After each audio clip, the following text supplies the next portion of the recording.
waa di wax ne ay procès bu ko fi kenn waxati fu mu toll nii dossier Adji Sarr bi xam nañ ne ñoom échec nañ ci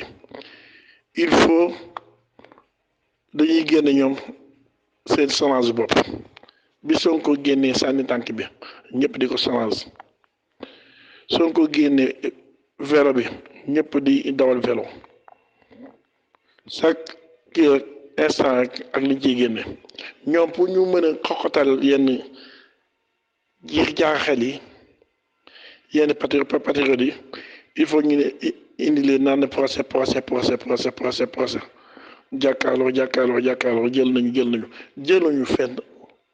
dañuy naxasal xam na ne li lañ fi dese tuuti la 2024 liñ fi dese tuuti la mais il faut ñu jéem a lavage de cerveau kelu doomu aadama yi mais procès du am fenn ñi seen nguur